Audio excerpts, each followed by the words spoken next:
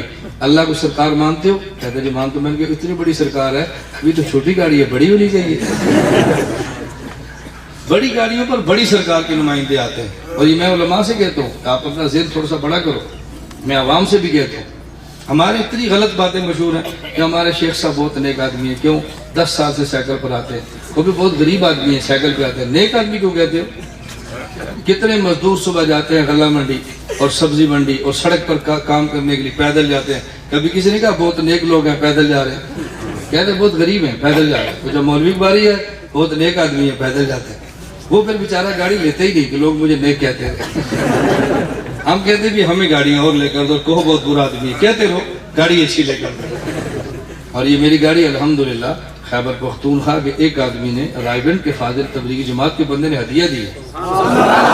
میں نے خریدی نہیں ہے، مجھے یہاں کے بندے نے دی ہے. مولانا صاحب یہ گاڑی لیں، ہمارے علاقے میں آتے ہیں پہاڑی علاقے، آپ کی گاڑی چھوٹی ہے گاڑی لیں. تو اگر ایجنسی کا تو پھر ان کو جن نے مجھے دی ہے. میں نے تو بتا دیا، نام تمہیں نہیں بتا رہا، کل تم بھی پھول کرو گے. ہمیں بھی گاڑی دو. اللہ آپ کو بھی دی، اللہ بہت زیادہ دی. عالم کی قدر کو دیکھ کے اور کوئی خوش نہ ہو تو علماء کو خوش ضرور ہونا چاہیے. اور میں کسی قدر دیکھو اللہ کو ہمیں بہت خوشی ہوتی ہے. اللہ مزید برکت عطا فرمائے. میں اب گزارش سمجھیں، اب دیکھ لیا، اب شروع کر دو. ہم نے لڑنا نہیں ہے، مسئلہ سمجھانا ہے بس. قرآن کریم سے ثابت وما خلقت الجن والانس الا لیعبدون، پیدا کیا تاکہ اللہ کی عبادت کرو. اور حدیث پاک سے ثابت لولا محمد لما خلقت، اللہ رب العزت نے فرمایا اے آدم اگر میں نے حضرت محمد صلی اللہ علیہ وسلم کو پیدا نہ کرنا ہوتا میں تجھے وجود نہ دیتا. اب دیکھو مجھے وجود ملا ہے میرے ماں باپ کی وجہ سے، ان کو وجود ملا ان کے ماں باپ کی وجہ سے. آپ اوپر چلتے جائیں تو سب کو وجود ملا حضرت آدم کی وجہ سے. حضرت آدم کو وجود ملا حضرت محمد صلی اللہ علیہ وسلم کی وجہ سے. تو گویا کو انسان کو وجود ملا حضرت محمد کی وجہ سے. اب لوگ کہتے ہیں کہ تمہارا یہ عقیدہ کہ اللہ نے آدم اور انسان کو پیدا کیا حضور کی وجہ سے، یہ قرآن کے خلاف ہے. میں نے کہا نہیں، پہلے بات سمجھ لو. قرآن کریم سے ثابت ہوا انسان کو پیدا کیا عبادت کی وجہ سے. حدیث سے پتہ چلا انسان کو پیدا کیا حضرت محمد صلی اللہ علیہ وسلم کی وجہ سے. ہم دیوبند والے قرآن بھی مانتے ہیں، ہم دیوبند والے حدیث بھی مانتے ہیں. ایک شخص مجھے کہنے لگا کہ یہ تمہاری جو حدیث پیش کرتے ہو یہ قرآن کے خلاف ہے. قرآن سے ثابت عبادت خدا کی وجہ سے اور حدیث سے ثابت حضرت محمد کی وجہ سے. توجہ رکھنا، یہ ان کی باتیں میں تمہیں سنا رہا ہوں. یہ حدیث قرآن کے خلاف ہے، اور جو حدیث قرآن کے خلاف ہو پھر قرآن کو لیتے ہیں حدیث کو چھوڑ دیتے ہیں. میں نے کہا میں دیوبند کی ترجمانی کرتے ہوئے کہتا ہوں حدیث پیغمبر ہو اور قرآن کے خلاف ہو، اللہ کی قسم میں نہیں مانتا. حدیث پیغمبر ہو اور قرآن کے خلاف ہو، اللہ کی قسم میں نہیں مانتا. یہ ہو سکتا ہے حدیث پیغمبر قرآن کے خلاف نہ ہو لیکن قرآن کے خلاف نظر آئے. اور یہ یاد رکھنا جب حدیث پیغمبر قرآن کے خلاف نہ ہو لیکن قرآن کے خلاف نظر آئے تو اہل نظر سے نظر کا علاج کرواؤ، تمہیں قرآن کے خلاف نظر بھی نہیں آئے گی. دیوبند کے پاس عقائد و علم کی درسگاہ بھی ہے اور اہل نظر کی خانقاہ بھی ہے. دیوبند کے پاس اہل علم کی درسگاہ بھی ہے اور اہل نظر کی خانقاہ بھی ہے. تم نظر کا علاج کراؤ، تمہیں یہ حدیث قرآن کے خلاف نظر نہیں آئے گی. میں علاج کر دیتا ہوں تاکہ بات ادھوری نہ رہ جائے. میں مثال دے کر کہتا ہوں، میں آپ کے اس گاؤں میں آیا، کیا نام ہے گاؤں کا؟ ایک وقت سمجھ آئے گی، کوٹلی کلاں. کوٹلی کلاں صالحانہ تھوڑا سا بھی آگے ہے، کوٹلی کلاں صالحانہ.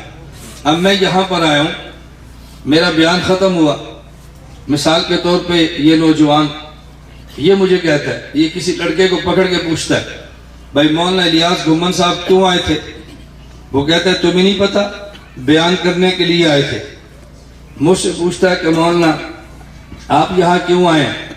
میں نے کہا میرا کسی سے اور تو تعارف نہیں ہے، مجھے مولانا سعد اللہ نے دعوت دی ہے، مولانا خیستہ رحمان نے دعوت دی ہے، میرے شاگرد ہیں، میں ان پہ اعتماد کرتا ہوں، میرے مرید ہیں، بیعت کا مجھ سے تعلق ہے، مجھے بلایا تو میں آ گیا۔ اب یہ لڑکا کہتا ہے دیکھو ہم نے اس سے پوچھا کیوں آئے تو کہتا ہے بیان کرنا تھا، مولانا الیاس گھمن سے پوچھا کیوں آئے تو کہتا ہے مجھے انہوں نے دعوت دی ہے، مولانا کچھ اور کہتے ہیں اور یہ کچھ اور کہتا ہے۔ میں نے خسر پسر سنی تو میں نے بلا لیا، بھئی کیا مسئلہ ہے؟ اس نے کہا یہ کہتا ہے بیان کے لیے آئے ہیں اور آپ اس لیے آیا۔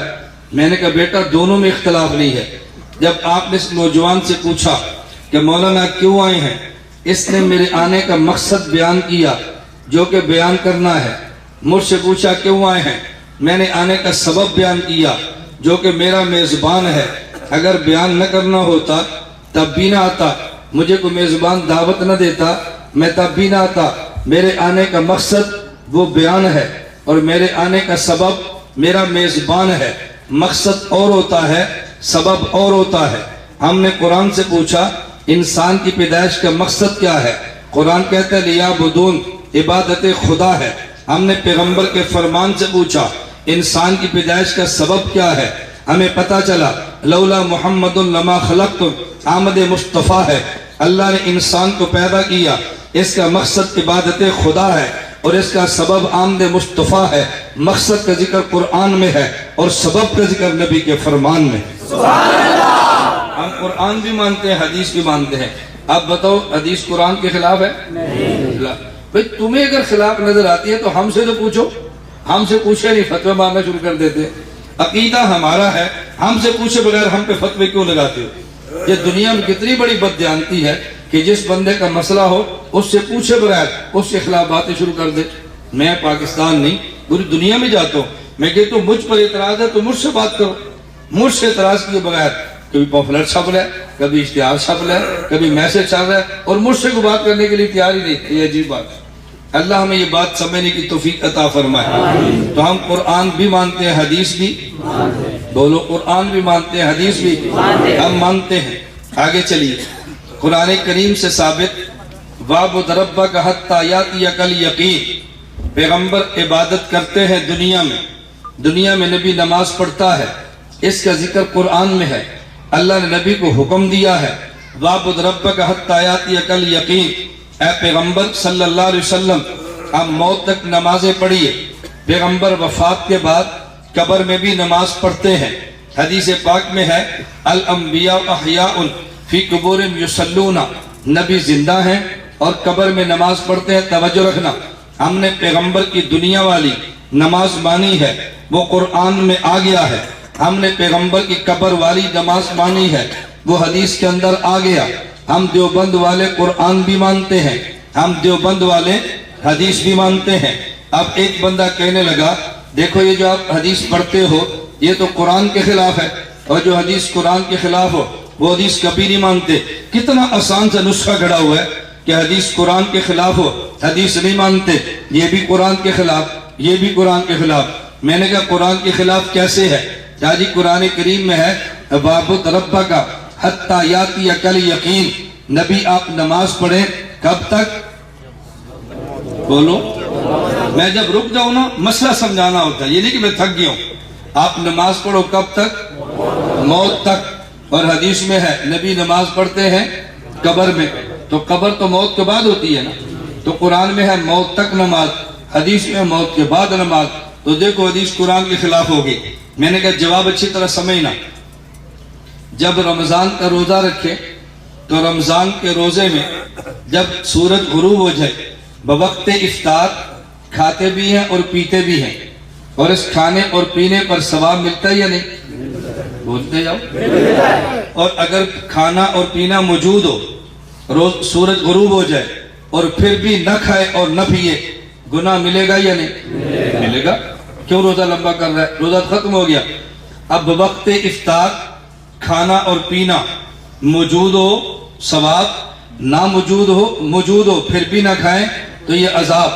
اب ایسا کام جس کے کرنے پہ ثواب ملتا ہو اور جس کے کرنے پہ نہ کرنے پہ عذاب ملتا ہو، اسے شریعت میں کہتے ہیں یہ امر تکلیفی ہے۔ کیا کہتے ہیں؟ امر تکلیفی کا معنی کیا کرو گے؟ جس کے کرنے پہ ثواب اور نہ کرنے پہ، بولو، زور کی نماز پڑھے تو نہ پڑھے تو اسے کیا کہیں گے؟ تکلیفی۔ مکلف، یہ ہے مکلف، تکلیفی۔ آپ کے ہاں ہو سکتا ہے نہ ہو، بعض جگہ پہ ہوتا ہے، بعض جگہ پہ نہیں ہوتا۔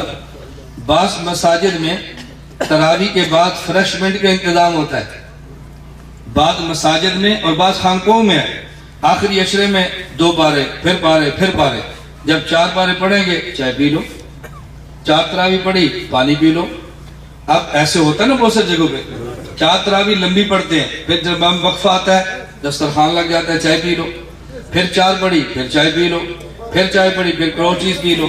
مجھے آپ بتاؤ، یہ تراویح کے بعد جو فریشمنٹ ہے، چائے، کولڈ ڈرنک یا آپ آئس کریم کھائیں، اس کے کھانے پہ ثواب ہے؟ کسی حدیث میں فضیلت ہے اس پہ؟ اور نہ کھائیں تو عذاب ہوگا۔ تو اس کھانے کو آپ کیا کہیں گے؟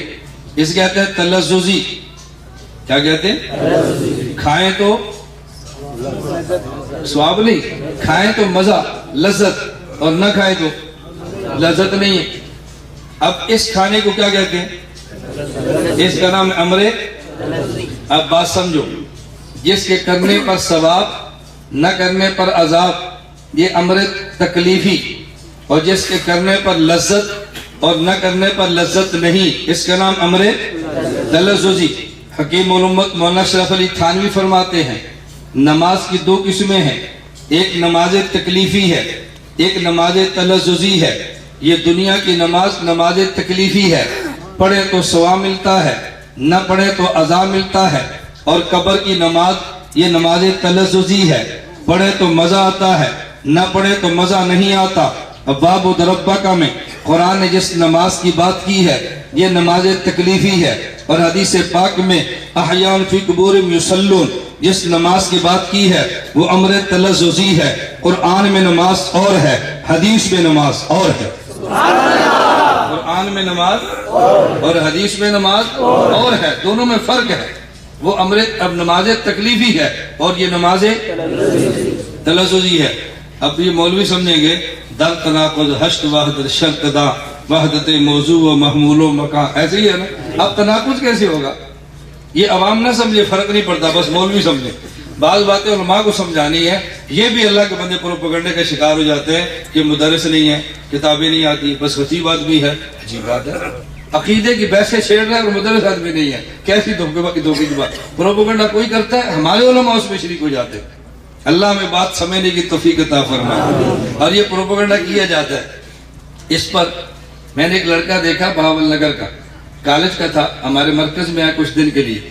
ہم نے کالج کے لڑکوں کے لیے اپنے یہاں ترتیب بنائی ہے، ہر انگریزی ماہ کی پہلی جمعرات مغرب پڑھیں، جمعہ ہفتہ اتوار 9 بجے واپس آئیں، بستر اپنا ساتھ لائیں، 3 دن کا کورس کریں۔ کالج کے لڑکے تاجر ٹیچر، علماء کے لیے 1 سال، طلباء کے لیے 12 دن شعبان میں، اور عوام کے لیے پورا مہینہ جب چاہے آئیں، 3 دن کا کورس کریں۔ آپ ارادہ کرتے ہیں؟ انشاءاللہ بولو، ارادہ کرتے ہیں؟ انشاءاللہ۔ تبلیغ والے کہتے ہیں ارادہ کرو، اس سے شیطان کی کمر ٹوٹتی ہے۔ کہتے ہیں کہ اللہ کے راستے میں نکلنے کے راستے اس پر شیطان کی کمر ٹوٹتی ہے۔ میں کہتا ہوں تھوڑا سا اضافہ کرو، آپ رائے گنج جانے کا ارادہ کرو، شیطان کی کمر ٹوٹتی ہے۔ سرگودا مرکز آنے کا ارادہ کرو، اس پر خناس کی کمر ٹوٹتی ہے۔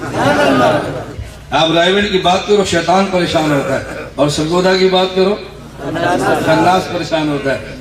فَإِذَا قَرَأْتَ الْقُرْآنَ فَاسْتَعِذْ بِاللَّهِ مِنَ الشَّيْطَانِ الرَّجِيمِ، شیطان سے بھی بچو۔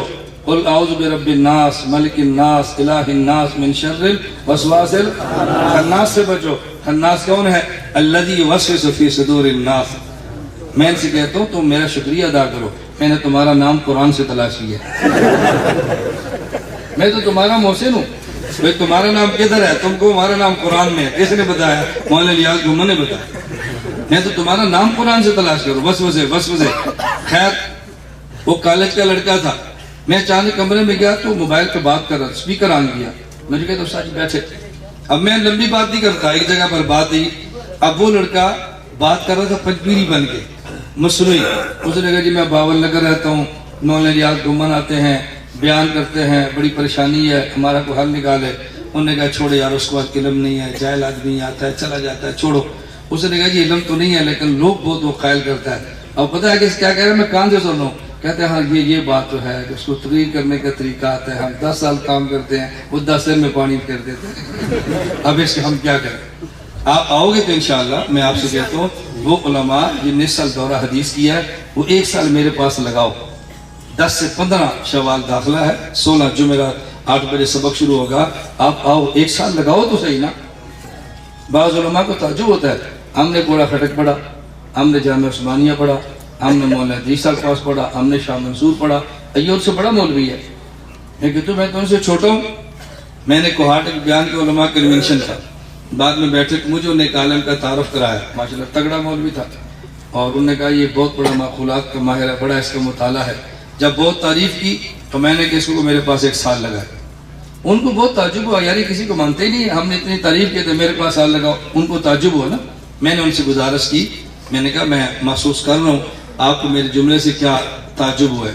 میں آپ سے پوچھتا ہوں، آپ کا نوجوان پہلے بادام کھاتا ہو، مقویات کھاتا ہو، مغزیات کھاتا ہو اور اغنیات استعمال کرتا ہو، طاقت سے پھٹ رہا ہو، اور آپ کے گھر کوئی مہمان آئے، بوڑھا سا ہو، کمزور ہو، آپ اس کے سامنے یہ بات کرو ہمارا بیٹا بہت طاقت والا ہے، اور وہ کہتا ہے مجھے کچھ دن کے لیے دو، میں اس کو لڑنے کے گر سکھاؤں، تو میں اس کمزور پر اعتراض ہوگا؟ کہتے ہیں نہیں. میں نے کہا میں یہی کہہ رہا ہوں علم اس کے پاس ہے، علم کے استعمال کرنے کے گر مجھ سے سیکھے. اس میں مخالفت کی کون سی بات ہے؟ بھئی آپ سیکھو عوام میں کام کیسے کرنا ہے. خیبر پختونخوا کے علماء ہمارے پاس آئے، ہم پشتو میں خطابت سکھاتے ہیں، بلوچستان کے بلوچی زبان میں سکھاتے ہیں، سندھ والوں کو سندھی میں سکھاتے ہیں. کوئی ایسا مدرسہ ہے جو دوسری زبان میں خطابت اپنے ملک میں سکھاتا ہو؟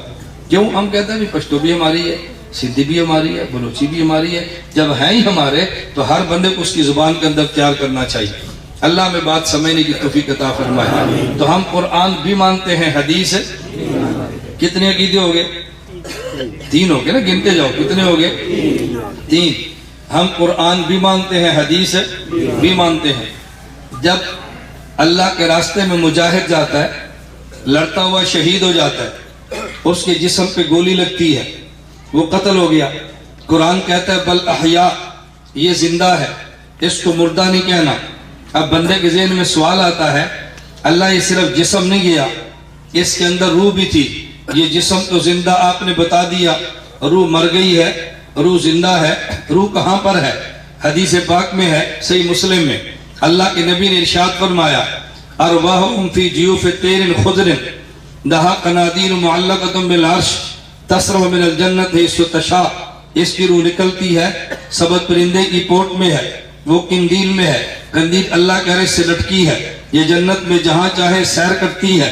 اب قرآن نے بتایا شہید کا بدن زندہ ہے، حدیث نے بتایا شہید کی روح زندہ ہے. تو ہم نے جسم شہید کو زندہ مانا قرآن کی وجہ سے، اور روح کو زندہ مانا حدیث کی وجہ سے. جو روح کو زندہ نہ مانے وہ حدیث کا منکر ہے، اور جو جسم کو زندہ نہ مانے وہ قرآن کا منکر ہے. اب آپ فیصلہ کرو قرآن کو مانتا کون ہے، کون نہیں مانتا. دیوبند والوں نے شہید کے جسم کو زندہ مانا، قرآن میں آیا ہے. شہید کی روح کو زندہ مانا، پیغمبر کے فرمان میں آیا ہے. ہم قرآن بھی مانتے ہیں، حدیث بھی مانتے ہیں. قرآن کریم میں ہے، قرآن کریم میں ہے اللہ 22ویں پارے کے شروع میں اللہ نے فیصلہ فرمایا لیُذْهِبَ عَنْکُمُ الرِّجْسَ أَهْلَ الْبَیْتِ وَیُطَہِّرَکُمْ تَطْہِیرًا. میرے پیغمبر آپ کے اہل بیت کو ہم گناہوں سے محفوظ رکھیں گے، ہم آپ کے اہل بیت کو نجاست سے دور رکھیں گے، نجاست ان کے قریب نہیں آنے دے گی. اہل بیت کو قرآن کریم نے فرمایا. اب یہ اہل بیت کون ہیں؟ پیچھے پیغمبر کی بیویوں کا ذکر ہے، یا اہل بیت سے مراد پیغمبر کی بیویاں.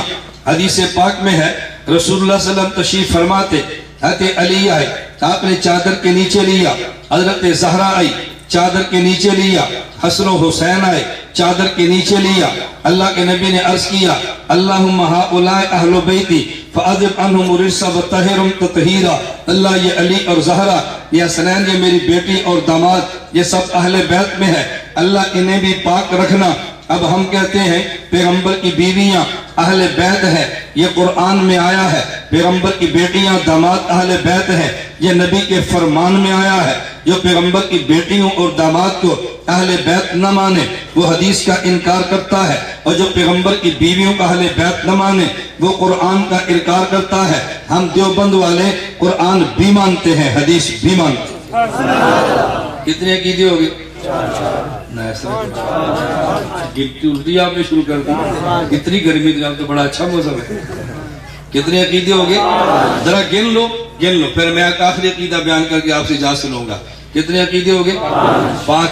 نمبر 1 جی وسیلے کے ساتھ آدم کی دعا حدیث میں، یوں چلے وسیلے کے بغیر رہتے آدم کی دعا قرآن میں، اور وسیلے کے ساتھ دعا حدیث میں.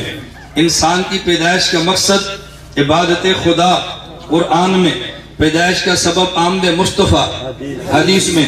نمبر 3 پیغمبر کی دنیا والی نماز قرآن میں، پیغمبر کی قبر والی نماز حدیث میں. شہید کا جسم زندہ قرآن میں، شہید کی روح زندہ حدیث پاک میں. نمبر 5 پیغمبر کی بیویاں اہل بیت قرآن میں، پیغمبر کی اولاد اہل بیت حدیث میں. ہم قرآن بھی مانتے ہیں، حدیث بھی مانتے ہیں. میں آخری ایک بات کہتا ہوں، علماء دیوبند کا عقیدہ اللہ کے پیغمبر نے اللہ کی ذات کو دیکھا ہے. اللہ کے پیغمبر نے اللہ کی ذات کو صلی اللہ علیہ وسلم.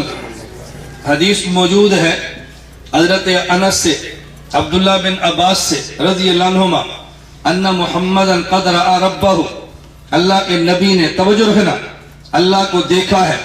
اب ایک شخص فوراً کہے گا، آپ کو بھی کہیں گے، مجھے کہا یہ دیوبند کا عقیدہ قرآن کے خلاف ہے. قرآن کریم میں ہے لا تدرک الابصار وہو یدرک الابصار وہو اللطیف الخبیر. کوئی آنکھ بھی اللہ کو نہیں دیکھ سکتی، اللہ ساری آنکھوں کو دیکھتے ہیں.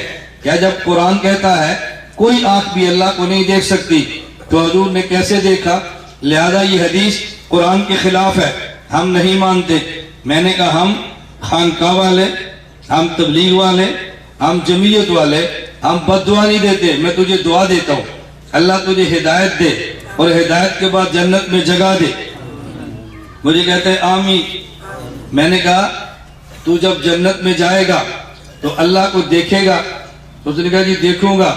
میں نے کہا کہاں لکھا ہے؟ کہتے ہیں ترمذی شریف کی حدیث میں ہے کہ اہل جنت اللہ کو دیکھیں گے. میں نے کہا میں اس کو نہیں مانتا. مجھے کہتے ہیں کیوں؟ میں نے کہا یہ حدیث قرآن کے خلاف ہے. جب قرآن کہتا ہے کوئی آنکھ نہیں دیکھ سکتی تو کیسے دیکھے گا؟ فوراً کہنے لگا کہ یہ جو قرآن کی آیت میں ہے کوئی آنکھ اللہ کو نہیں دیکھ سکتی، اس آیت کا معنی یہ ہے زمین پہ رہتے ہوئے نہیں دیکھ سکتی، میں تو جنت میں جا کے دیکھوں گا. میں نے کہا ہم نے کب کہا؟ ہمارے نبی نے زمین پہ دیکھا. ہم بھی تو کہتے ہیں عرش پہ جا کے دیکھا. ہم بھی کہتے ہیں عرش پہ جنت میں جا کے دیکھنا یہ قرآن کے خلاف نہیں ہے، تو عرش پہ جا کے دیکھنا قرآن کے خلاف کیسے ہے؟ ہم قرآن بھی مانتے ہیں، حدیث بھی مانتے ہیں. میں آپ سے ایک سوال کرتا ہوں، میں نے اپنے اس پورے پون گھنٹے یا 1 گھنٹے کے بیان میں قرآن حدیث کے علاوہ کوئی بات کی ہے؟ بولو. کوئی قول پیش کیا ہو، کوئی کتاب پیش کی ہو، تو پھر کیوں جھوٹ بولتے ہیں یہ قرآن حدیث کے خلاف بات کرتے ہیں؟ میں تو مسلسل قرآن پڑھ رہا ہوں، مسلسل حدیث پڑھ رہا ہوں. میں معذرت سے کہتا ہوں قصور ان کا نہیں ہے، قصور آپ کا ہے یا ہمارا ہے. ہم عقیدے پر قرآن پڑھتے نہیں ہیں، عقیدے پر حدیث پڑھتے نہیں ہیں. کوئی ہم سے پوچھے کہتے ہیں ہمارے اکابر کو چھوٹے علم والے تھے، اکابر کے پاس علم نہیں تھا، تیرے پاس زیادہ علم ہے. بس یہ ہمارا جواب ہوتا ہے. اور بھائی جو علم اکابر کے پاس تھا وہ علم پیش کرو نا، پیش کرو. ہم پیش کرتے ہیں اکابر کا علم، اور ہم نے بس ایک ہی شعر یاد کیا ہوا ہے، ایک ہی شعر اولئک آبائی فجیلی بمثلہم اذا جمعتنا یا جریر المجامع. ہمارے کابر کون تھے؟ مفتی محمود. ہمارے کابر کون تھے؟ مولانا عبدالحق. ہمارے کابر کون تھے؟ شیخ الہند. ہمارے کابر کون تو حضرت تھانوی، علامہ کشمیری، مولانا مدنی، مفتی کفایت اللہ، ان جیسے ہیں تو لاؤ، بس یہی چل رہی ہے۔ میں کہتا ہوں تھوڑی سی تبدیلی کر کے کہو، لیس الفتیٰ من یقول کانا بی الفتیٰ من یقول ہا انذا۔ پہلوان وہ نہیں جو کہتا ہے میرا باپ پہلوان تھا، پہلوان وہ ہے جو کہتا ہے میں خود پہلوان ہوں، میں پہلوان ہوں۔ ہمارے کابر تو بڑے تھے، تو جو کابر کے دلائل تو اس کو پیش کرو نا۔ نہ ہم دلائل پڑھتے ہیں، نہ دلائل یاد کرتے ہیں، نہ دلائل خریدتے ہیں، نہ لیتے ہیں، پھر الجھن تو پیدا ہوگی۔ اللہ ہم سب کو توفیق عطا فرمائے۔ اب آپ خود اندازہ فرمائیں ہمارے قائد کا قرآن ہے یا نہیں؟ بولو ہے نا؟ میں نے حضرات سے پہلے بھی عرض کیا، میں پھر عرض کرتا ہوں، آپ ایک چیز کا اہتمام فرماؤ۔ ایک تو میں نے اپنے پاس بلایا، ہر انگریزی ماہ کی پہلی جمعرات، جمعہ، ہفتہ اتوار، 3 دن کا کورس ہوتا ہے، تو آپ آؤ گے؟ انشاءاللہ لے آؤ گے؟ جماعت کدھر گیا؟ تبلیغ والوں کا ضابطہ ہے کہ جب تک تشکیل نہ کرے تو ان کو تو بیان ہی پورا نہیں ہوتا۔ ہم کیسے تبلیغ والے ہیں؟ آپ آؤ گے نا بھی انشاءاللہ؟ طلباء سے میں نے کہا وفاق کے امتحان ختم ہو، 12 دن کا دورہ ہوتا ہے، ابھی سے نیت کریں، اور جو حضرات یہاں جن اس سال دورہ کیا ہے وہ 1 سال ہمارے پاس لگائیں۔ یہ تو ہے میں آپ کو اپنے پاس دعوت دے رہا ہوں، اور میں اپنے پاس آتا ہوں۔ میں نے مولانا خائصہ سے بھی کہا، مولانا سعد سے بھی کہتا ہوں، بھئی آپ نوشہرہ میں ایک جگہ پر علماء اکٹھے کرو، 1 گھنٹے کا بیان نہ ہو، مجھے اس میں 4-5 گھنٹے بولنے دو، تاکہ ہم عقائد پر دلائل پیش کریں۔ میں آتا ہوں، اب وقت تو آپ نے نکالنا ہے نا۔ ہمارے اکابر کی کتاب ہے المحنت، کیا نام ہے؟ اگر آپ علماء مجھے وقت دیں تو میں 1 دن میں 4 گھنٹے میں المحنت پوری آپ کو پڑھا دیتا ہوں۔ اس میں جتنے عقائد موجود ہیں اس میں دلائل نہیں ہے، میں دلائل کے ساتھ انشاءاللہ پیش کر دوں گا۔ یہ کام تو مشکل نہیں ہے، چلو آپ نہ ہو مجھے بلا، نہ میں آپ سے کھانے کا تقاضا کرتا ہوں، نہ آپ سے گاڑی کا تقاضا کرتا ہوں، نہ آپ سے پروٹوکول کا تقاضا کرتا ہوں، بغیر تقاضے کے وقت آپ دے دیں، 4-5 گھنٹے 1 دن، 8 بجے شروع کریں زور تک، ہم انشاءاللہ پوری المحنت پڑھا دیں گے۔ آپ اس میں آ جائیں گے، اس لیے کہ پھر سے علماء باقی لوگ نہ ہوں، کیونکہ باقی لوگ بات سمجھ نہیں آنی، دلائل چل رہے ہیں، علماء پڑھیں تو علماء آگے اپنے اپنے، اس کا بے حد فائدہ ہوگا۔ اللہ مجھے بھی توفیق دے، اللہ آپ کو بھی توفیق دے۔ آپ میں سے وہ لوگ جو واٹس ایپ کا استعمال کرتے ہیں وہ ایک نمبر لکھ لیں، ایک نمبر، اور واٹس ایپ پہ آپ روزانہ 8 منٹ 5 منٹ 6 منٹ کا بیان گھر بیٹھے بیٹھے بغیر 1 روپیہ خرچ کیے مل جائے گا۔ 0304 610 9956 9956 0304 610 9956 آخر میں 56 حفظ و شفاق، یہ آخر میں تھوڑی تھوڑی میں کچھ تو آتی ہے، اتنی آتی ہے کہ پھنس جائے تو کھانا شانا لینا پڑے، کوئی رستہ پوچھنا پڑے، وہ آتی ہے۔ میں ساتھی کو بتایا کرتا ہوں، میں تو تبلیغ سے وقت لگاتا ہوں۔ ہم جب پختور علاقے میں جا کے ہم دعوت دیتے تھے، منگا ٹول کلمہ ولی لا الہ الا اللہ محمد رسول پتی کلمہ کے اللہ سے وعدہ کری داستا حکم نہ منو، نبی صلی اللہ علیہ پترے کی باندھے بجو بدی دبارہ کٹ محنت پکار دے دے محنت والا بجوات خبر کے گیتا سراشا۔ اب ظاہر ہے آپ پنجابی اردو توڑتے ہیں، کوئی ٹوٹ تو لفظ جاتے ہی ہیں، لیکن بات تو سمجھ آ جاتی ہے نا، تو یہ مولانا صاحب کیا کہتے ہیں، سمجھ تو آ جاتی ہے۔ ایسا امام جس کا مسلک معلوم نہ ہو، کبھی بریلوی، کبھی فلاں، کبھی فلاں، ایسے امام کے پیچھے نمازیں نہیں پڑھنی چاہیے۔ امام بالکل معلوم العقیدہ ہونا چاہیے۔ بعض لوگ ایسے ہوتے ہیں ہر کسی کو خوش کرتے ہیں، نہ ادھر کے نہ ادھر، ان سے بچیں۔ عقیدہ بالکل صاف ہونا چاہیے۔ ہماری توجہ رکھیں، ہماری جماعت کا نام ہے عالمی اتحاد اہل سنت والجماعت۔ کیا نام ہے؟ ہم نہ کسی بد عقیدہ کے اسٹیج پہ جاتے ہیں، نہ کسی بد عقیدہ کے اسٹیج پر آتے ہیں۔ ہماری خواہش ہے قیامت کے دن بھی اللہ ہمیں خالص لوگوں کے ساتھ رکھے، بس دنیا میں ہم نے الگ ہو گیا ان سے، اللہ قیامت کو آپ ہمیں ان سے الگ کر دو، بس ہمیں خالص لوگ چاہیے۔ معلوم العقیدہ بندہ ضروری ہے۔ بعض لوگ چکر چلاتے ہیں، اصل عقیدہ اور ہوتا ہے، خوش کرنے کے لیے۔ اب مثلا کوئی یہاں بندہ ہوگا، پکوڑا پھٹک بھی جائے گا، حضرت کو بھی ملے گا، ادھر ہاتھ بھی چومے گا، اور اندرون خانہ ان سے رابطہ بھی رکھے گا۔ یہ بہت ایسے فاسد العقیدہ سے بچنا چاہیے۔ تکبیر تحریمہ کا معنی یہ ہے کہ جب آپ نماز کے لیے کھڑے ہو جائیں، اللہ کے ساتھ بات کرنی جائز، غیر اللہ کے علاوہ سب سے بات کرنی حرام، یہ ہے تکبیر تحریمہ۔ مماتی پنجپیری لوگ عوام کو بیکار ہے کہ تبلیغی جماعت صرف فضائل اعمال کو مانتے ہیں، قرآن کو نہیں مانتے. تو فضائل اعمال میں تو ساری حدیثیں ہی ہیں. فضائل اعمال میں کیا ہے؟ حدیثیں ہیں. صحابہ کی بات کیا ہے؟